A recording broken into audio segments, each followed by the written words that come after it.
Nandigama municipal chairperson ఎన్నికలో మరో twist నెలకొంది. తాను సూచించిన కౌన్సిలర్ సత్యవతి పేరుపై బీఫామ్ వస్తుందని ఆశించిన ఎమ్మెల్యే తంగిరాల సౌమ్యకు అధిష్టానం షాక్ ఇచ్చింది.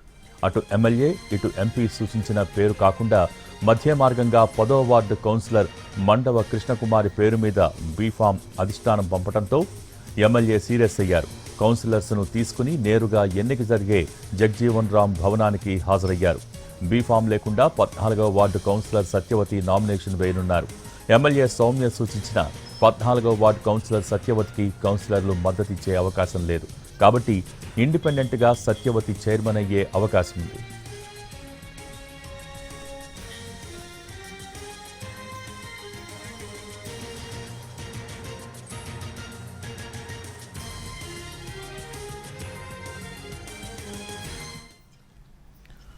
నందిగామ మున్సిపల్ చైర్పర్సన్ ఎన్నికలో మరో ట్విస్ట్ నెలకొంది. తాను సూచించిన కౌన్సిలర్ సత్యవతి పేరుపై బీఫామ్ వస్తుందని ఆశించిన ఎమ్మెల్యే తంగిరాల సౌమ్యకు అధిష్టానం షాక్ ఇచ్చింది.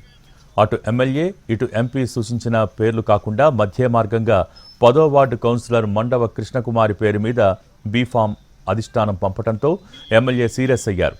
కౌన్సిలర్స్ను తీసుకుని నేరుగా ఎన్నిక జరిగే జగ్జీవన్ రామ్ భవనానికి హాజరయ్యారు. బీఫామ్ లేకుండా 14వ వార్డు కౌన్సిలర్ సత్యవతి నామినేషన్ వేయనున్నారు. ఎమ్మెల్యే సౌమ్య సూచించిన 14వ వార్డు కౌన్సిలర్ సత్యవతికి కౌన్సిలర్లు మద్దతిచ్చే అవకాశం లేదు. కాబట్టి ఇండిపెండెంట్గా సత్యవతి చైర్మన్ అయ్యే అవకాశం ఉంది.